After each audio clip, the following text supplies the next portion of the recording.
Good morning, dear friends. I am Dr. Jai Singh, Associate Professor, Department of English Literature, the English and Foreign Languages, University, Hyderabad.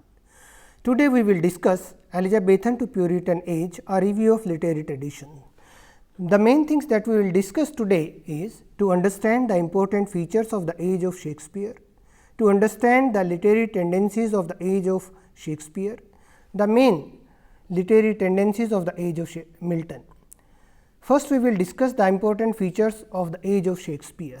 Age of Shakespeare is also known more famously as Elizabethan Age. This age witnessed the richest periods in the history of England.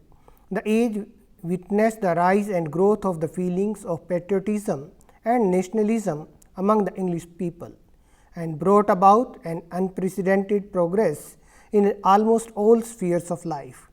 In England, the Elizabethan period was the most important phase of the Renaissance, which produced geniuses like Shakespeare, Marlowe, Spenser, and Sir Philip Sidney.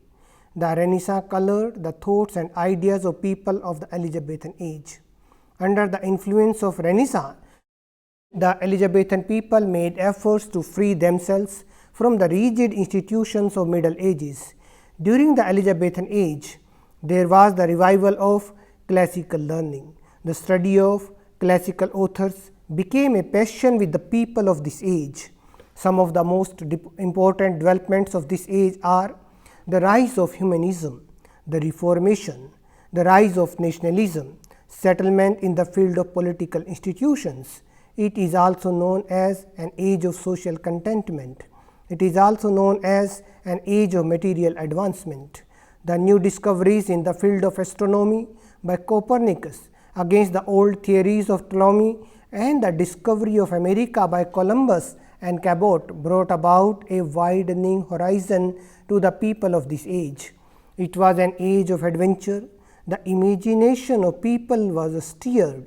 The rich lands open to the sight and imagination created new forms of people, the new lands. Printing, which Shakespeare had introduced in the previous age, had now its full effect. The new learning was popularized by the printing press.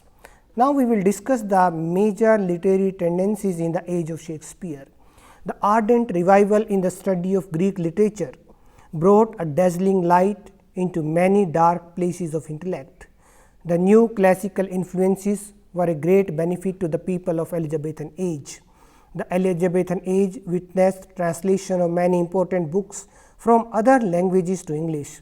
In spite of borrowings from abroad, the authors of this age showed a spirit of independence and creativeness. Shakespeare borrowed freely, but by the power of his creative imagination, he transformed the already existing works. During the Elizabethan age, drama made a swift and wonderful leap into maturity. The drama reached the highest level in the hands of Shakespeare. However, during the Jacobean period, there was a decline in dramatic standard. Poetry enjoyed its heydays during the Elizabethan age. The whole age lived in a state of poetic fervor. Songs, lyrics, and sonnets are produced in plenty.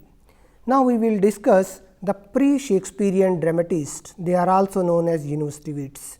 They are so called because they were associated with the University of Cambridge or Oxford. The constellation of university wits consists of minor stars like Thomas Kidd, John Lilly, George Peele, Robert Greene, Thomas Lodge, and Thomas Nash, all of whom revolved around the central figure of Christopher Marlowe. These university men were usually actors as well as dramatists. They knew the stage and the audience, and in writing their plays, they remembered not only the actor's part, but also the audience's love for stories and brave spectacles. Their training began as actors, and they revised old plays and finally became independent writers. They often worked together. For example, Shakespeare worked with Marlowe and Fletcher either in revising old plays or in creating new ones. They had a common store of material from which they derived their stories and characters, and so we find frequent repetition of names in their plays. They were romantic in their attitude and represented the spirit of the Renaissance. The university wits contributed to the formation of romantic comedy, which blossomed in the hands of Shakespeare. The comedies of John Lyly are romantic as well as witty. The comedies of George Peele are both satirical and humorous. There is the charm of romantic humor in the comedies such as Old Wives' Tale, in Friar Bacon and Friar Bungay of Robert Greene. We have an exquisite and perfect example of romantic comedy. The university wits, in spite of their loose plots, made some advances in the plot construction and in harmonizing the different threads of their stories into a perfect whole. In this respect, Robert Greene showed the way to Shakespeare. In Friar Bacon and Friar Bungay, there are several threads which have been harmonized in a beautiful way. This play anticipates Shakespeare's skill in constructing the plot of The Merchant of Venice and A Midsummer's Night Dream. The university wits prepared the ground for the historical plays of Shakespeare. Marlowe's Edward III prepares the ground for Richard II of Shakespeare. Robert Greene's History of Alphonsus, King of Aragon, and Scottish History of James IV are prelude to the historical plays of Shakespeare. Shakespeare is the most important writer of this period. That is why the age is named after him. The works of Shakespeare have an eternal freshness, though 300 years have passed since his dramas were written, yet their freshness and their appeal is permanent in literature. Age cannot wither him, nor custom stale his infinite variety. He is praised highly by Dr. Samuel Johnson. He says, "The stream of time, which is constantly washing dissoluble fabric of other poets, passes without injury by the adamant of Shakespeare." The most significant quality present in Shakespeare, which is not present in many other writers, is the quality of universality and his deep and profound understanding of human nature. In the words of John Dryden, Shakespeare was the man who of all modern and perhaps ancient poets had the largest and most comprehensive soul. Now, let us discuss literature in the Jacobean age. The drama reached its height of success in the hands of Shakespeare. His contemporaries could not maintain the standard set by him. Therefore, in the Jacobean period, there was a steep decline in dramatic production. Some important reasons behind this decline are loss of national appeal, moral decline, unnatural themes, lack of real genius, pathos or sentimentality, exhaustion of creative spirit, downfall in dramatic technique, other channels of expression, and most important, opposition by the Puritans. The Puritan opposition of drama is also responsible for the decline of drama during this age. Ever since the drama became popular in England, the Puritans waged a war against it. They regarded the drama and all other forms of entertainment as the devil's work, which is to be avoided by all men who sought salvation. As early as 1579, Stephen Gosson directed his School of Abuse, his pamphlet against all secular literature, making no distinction between poets, pipers, players, jesters, and such like caterpillars of a commonwealth. In 1583, Philip Stubbs claimed biblical support for the condemnation of drama. In 1632, Prynne attacked the stage, and in 1642, only 26 years after Shakespeare's death, both the Houses of Parliament voted to close theatres because they were convinced that theatres are breeders of lies and immorality. After the decline of drama in Jacobean age, a new kind of poetry became popular, which is known as metaphysical poetry. The term metaphysical poets was coined by the critic Dr. Samuel Johnson to describe a loose group of 17th century English poets whose work was characterized by the inventive use of conceits and by a greater emphasis on the spoken rather than lyrical quality of their verse.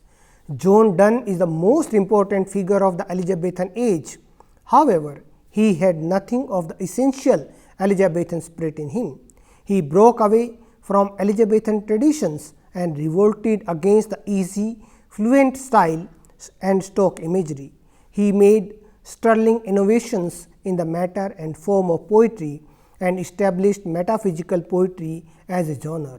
His friend and admirer Ben Jonson said about him that he is the first poet in the world for something, but he was not likely to be remembered for not being understood.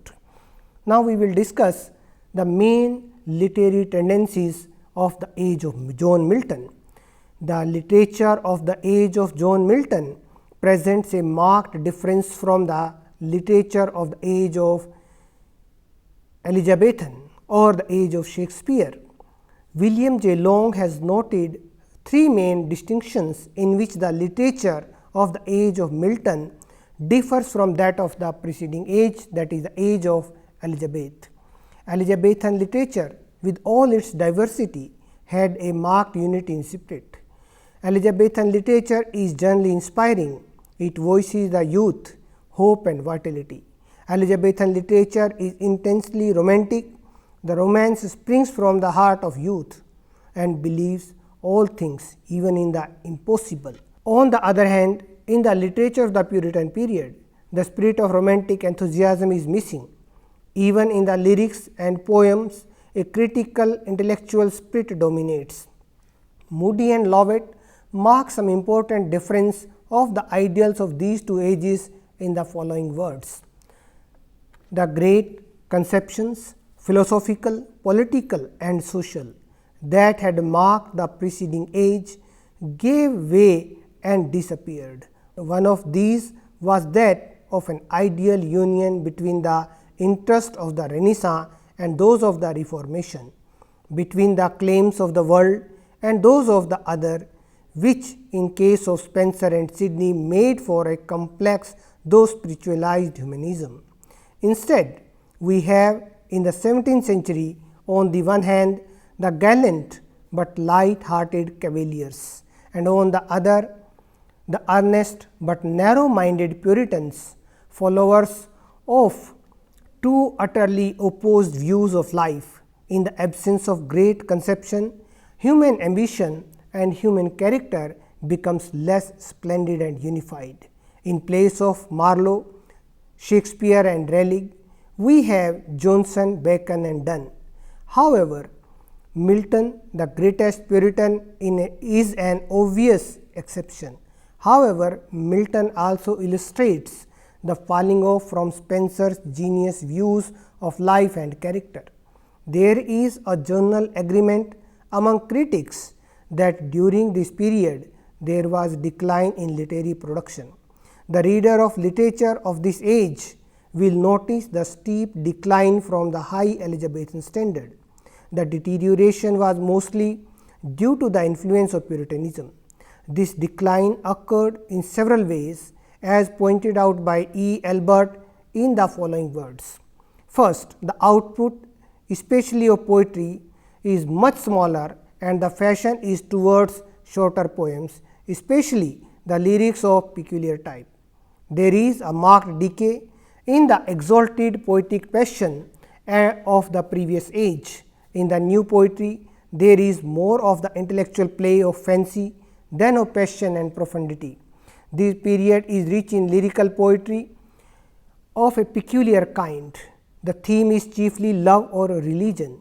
This type of lyric is a charming literary exercise, but hardly the inspired searching for the lover's heart. There are poems of Herrick, Lovelace, Suckling and Carew as being representatives of this class. Emergence of Puritanism is the most important development in the age of Milton, and Milton himself was a Puritan in his own way.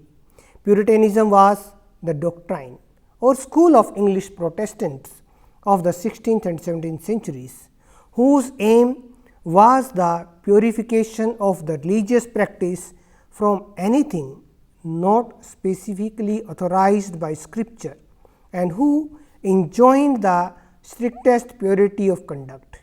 During the 16th century in Germany and England, the Renaissance was accompanied by a moral awakening, and it is precisely this awakening in England which is meant by the Puritan movement.